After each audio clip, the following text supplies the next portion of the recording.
j'ai juste envie de m'amuser. Et je pense que quelque part, j'ai un peu peur de ça aussi. J'ai un peu peur de me casser la gueule parce que j'ai l'habitude que mes blagues tombent à l'eau. J'ai l'habitude de m'amuser un peu toute seule. Et donc, je me dis, et finalement, si ce roman c'était celui que tu voulais écrire depuis le début, mais que c'était celui qui allait se prendre une porte.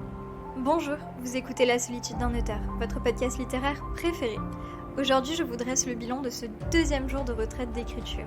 J'y aborde mes difficultés à me remettre à écrire, mais aussi le plaisir d'avoir réussi à livrer quelques pages. Je me questionne sur mon envie de retourner à la science-fiction, la peur de prendre des risques, et aussi le fait d'avoir vraiment envie de me lâcher dans ma créativité, mais la peur du jugement. Bonne écoute. C'est déjà le deuxième jour de ma retraite d'écriture, et aujourd'hui je suis fière d'annoncer que j'ai écrit 6 pages, et j'y croyais vraiment plus.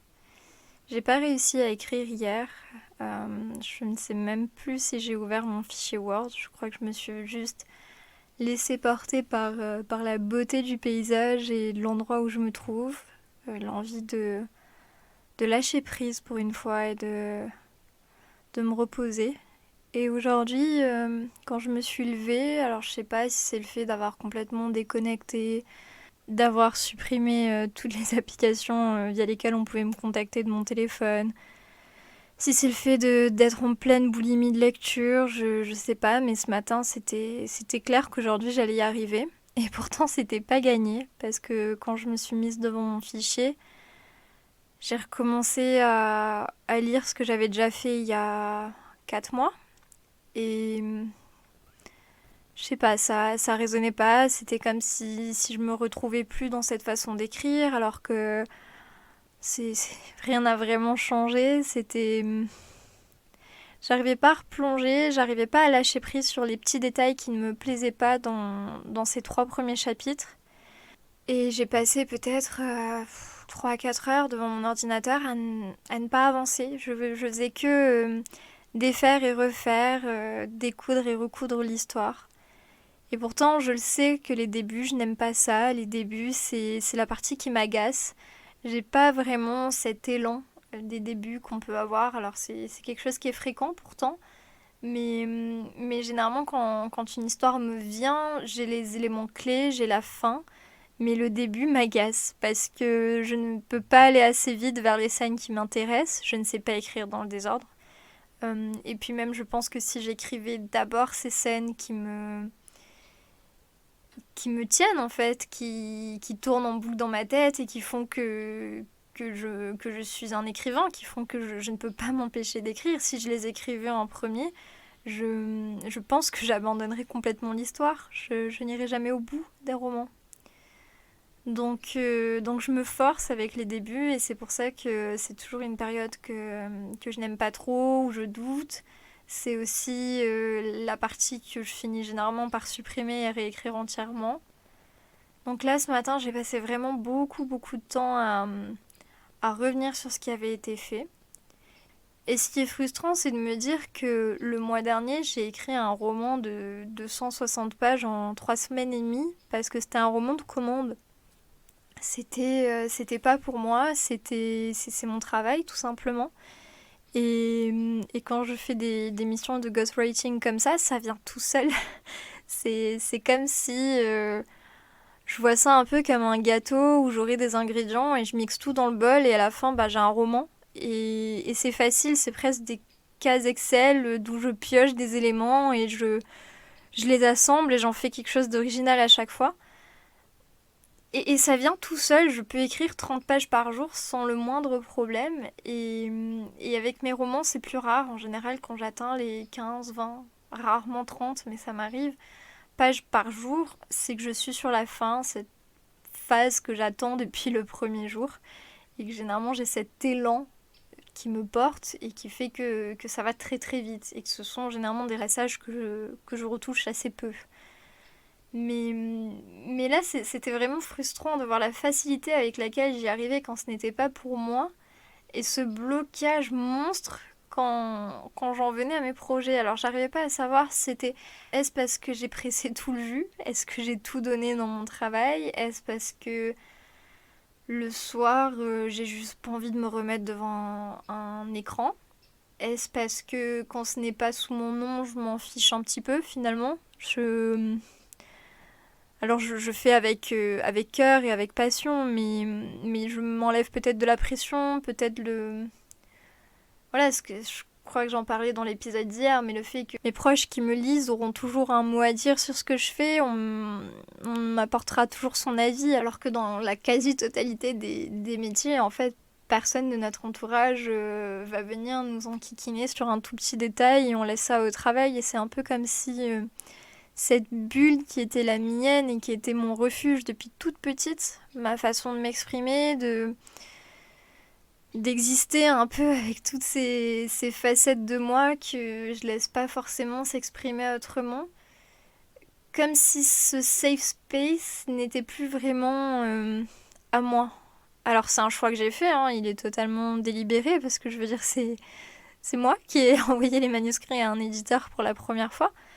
Mais si je suis tout à fait honnête, le premier roman c'était aussi parce que j'étais à ce moment de ma vie où je devais commencer à penser à un métier, où j'étais dans la dernière phase de mes études et ça devenait sérieux, il fallait que je fasse un choix. Et quelque part, j'attendais que les éditeurs me disent bah non, c'est nul, il va falloir songer à faire quelque chose de concret de votre vie. Je m'attendais pas à un oui et je m'attendais pas à considérer comme possible que mon rêve soit réalisable.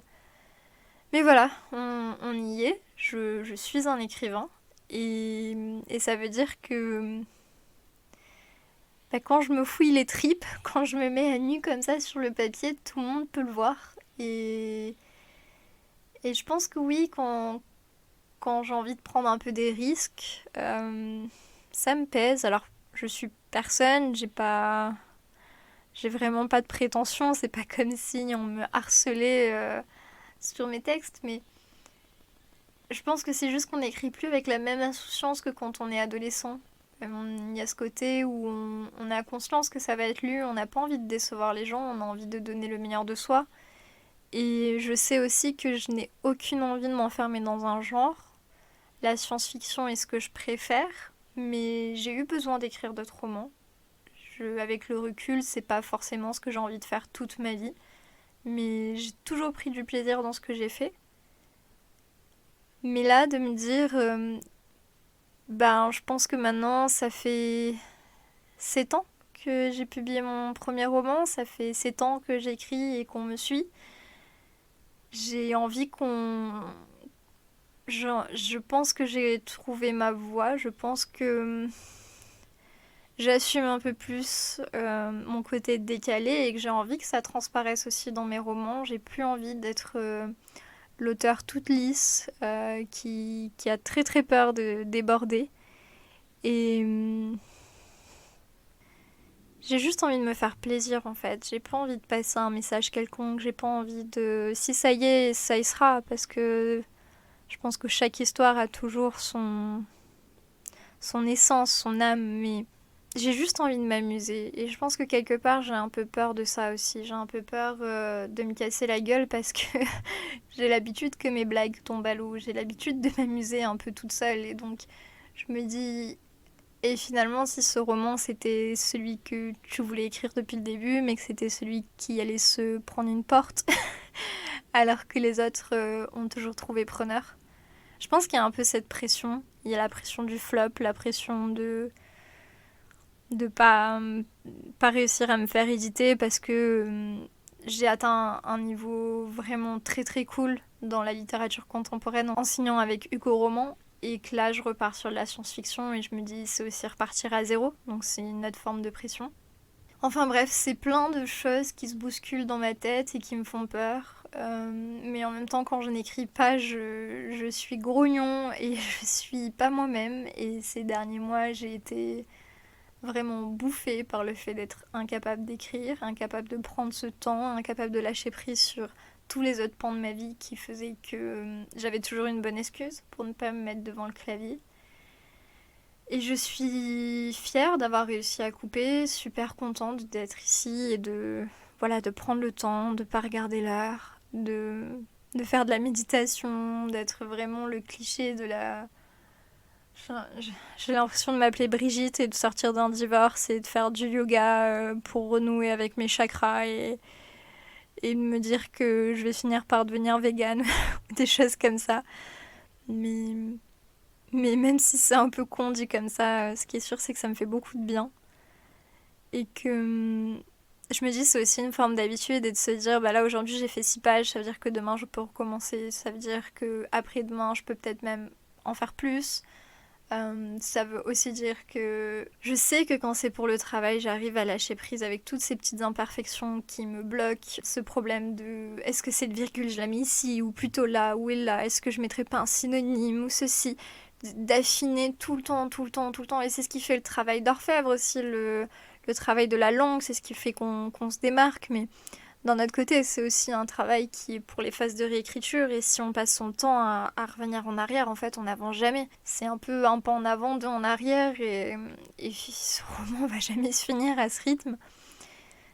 Donc voilà, j'essaye de laisser ça aux réécritures. C'est difficile aussi parce que c'est une phase qui est un peu ingrate. Je sais qu'il y a beaucoup d'autres auteurs qui pensent pareil, mais les réécritures, c'est vraiment un moment où on peut plus voir son roman. Parfois, j'ai envie de tout brûler, je me dis que c'est nul. Souvent, j'ai déjà une idée pour un autre projet qui a commencé à germer entre-temps, donc mon attention est déjà ailleurs. Et de revenir constamment sur le même texte, c'est... On sait même plus ce qu'on lit à la fin. Là, je le vis en ce moment parce qu'il y a aussi ça, je pense, qui me parasite, c'est que j'ai pas encore remis le manuscrit final du roman numéro 5 qui va sortir chez Go Roman. Donc c'est les réécritures que j'ai commencé toute seule. Mon éditrice va s'y pencher en septembre, donc ça veut dire qu'il va y avoir les allers-retours avec elle. Donc voilà, il y a cet autre texte aussi qui flotte dans un coin de ma tête et que je peux plus voir parce qu'à force de revenir dessus et ça fait 1 an et voilà, j'ai le projet du 6e pour lequel je suis venue ici en retraite d'écriture qui fait que j'ai envie d'avancer. Je suis un peu tiraillée de tous les côtés. En fait, j'ai le cul entre 2 chaises. J'arrive pas à me positionner, j'arrive pas à me concentrer sur un texte à la fois. Il y a toujours un peu tous les personnages. C'est comme si j'avais plein de voix dans la tête et mon Dieu, je vais finir dans un asile pour avoir dit ça. Mais oui, c'est un peu ça. C'est un peu comme si tous mes personnages essayaient d'attirer mon attention. Un peu comme des enfants qui sont là. Maman, maman, maman, maman, regarde-moi ce que je sais faire. Maman, regarde ma roulade. Maman, regarde le plongeon que je sais faire. Maman, regarde ça. Maman. C'est hyper agaçant. Et ouais, je couperai peut-être ça au montage. mais, mais oui, c'est pas évident de porter son attention quelque part et les réécritures, c'est un moment où on doit couper des passages qu'on aime, où on doit sans cesse revenir en arrière, où on doit réécrire aussi des choses, parfois en ayant déjà évolué, parce que plusieurs mois ont pu se passer entre-temps. Donc c'est un gros joyeux bazar que j'aime pas tellement et pourtant j'estime que c'est encore plus important que la phase d'écriture du roman en elle-même parce que c'est ce qu'on va soumettre au monde en fait. C'est un peu comme si vous faisiez les fondations d'une maison et pas tout le reste. Bah à la fin vous avez des fondations, vous n'avez pas une maison. Donc pour le roman c'est pareil, on écrit la charpente, on peut la retoucher plusieurs fois, ça fait une charpente un peu plus travaillée, un peu plus jolie. Mais si on fait pas tout ce travail de réécriture derrière, bah on n'a pas un roman, on a un premier jet. Un premier jet un peu retravaillé éventuellement, mais pas un roman finalisé. Donc voilà, c'est mon bilan du 2e jour. Je suis pas certaine d'aimer ce que j'ai écrit aujourd'hui.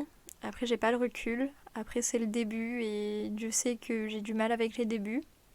Mais je suis très contente d'avoir ces 6 pages. Très contente de me dire que bah, c'est vraiment une retraite d'écriture et pas juste un séjour bronzette.